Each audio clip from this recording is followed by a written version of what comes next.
criminal gangs that control parts of that society. For example, you have these colectivos, as they're called, which basically are these armed motorcycle gangs that are allowed to act with impunity in return for their support for the Maduro regime in the past. You have the ELN and the FARC and other drug trafficking organizations, including Tren de Aragua, that are involved. Again. So these are real risks that we have a duty to warn Americans, because here's what we didn't want to see, and I don't mean to interrupt you. We have this announcement that Maduro's been taken. All of a sudden, people conclude, oh, he's gone, let's flood over there, let's all go over there, and we could expose people to danger. But this is the hypocrisy that I see. At the same time that you're issuing these human rights cautions about what's going on there for Americans, you have a president that's lifting temporary protected status for Venezuelans. Many of them are individuals that have lived in our country for years, if not decades.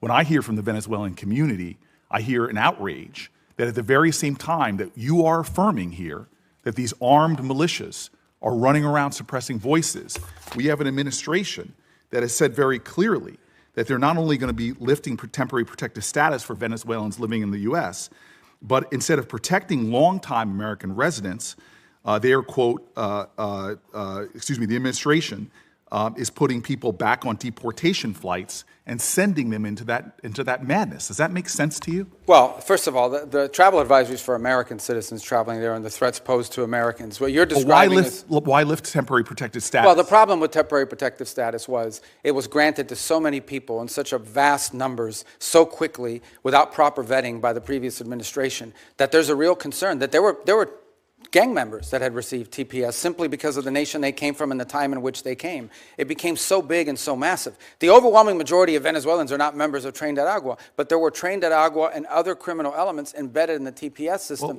And the numbers were so large that the administration felt it had to cancel the program in order to appropriately vet it through on the individual cases. Excuse me, Mr. Secretary, this might not surprise you. I don't trust this administration and the way they use terms like terrorist. I've seen them calling American citizens domestic terrorists who are people trying to peacefully protest.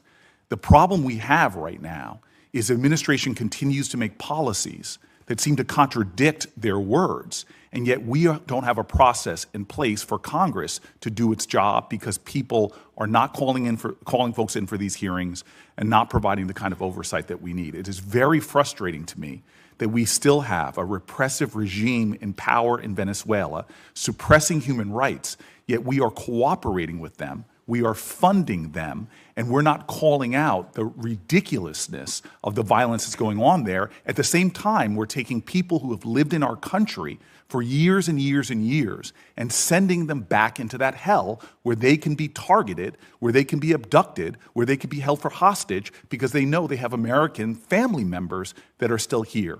This is a situation ripe for where we are being complicit in continuing human rights violations, and that needs to stop. And I thank you. Just on 2 points. We're not cooperating with them to continue doing what they're doing now. We're cooperating with them to transition away from what's happening now. And as I said, we're not even 4 weeks into this thing. And if it continues to look like this in 6 months, 9 months, a year from now, if progress isn't being made, we'll have very different feelings about it. But what we're cooperating on is not the continuation of what's happening. It's a movement away from all this and transitioning ultimately to something that looks nothing like this. That's the goal. But it's been less than 4 weeks. I mean, we think we've made substantial progress in a very short period of time. But I acknowledge we want to make a lot more progress. This is not the end state that we want. This exchange wasn't about Venezuela alone. It was about how governments manage contradictions without resolving them.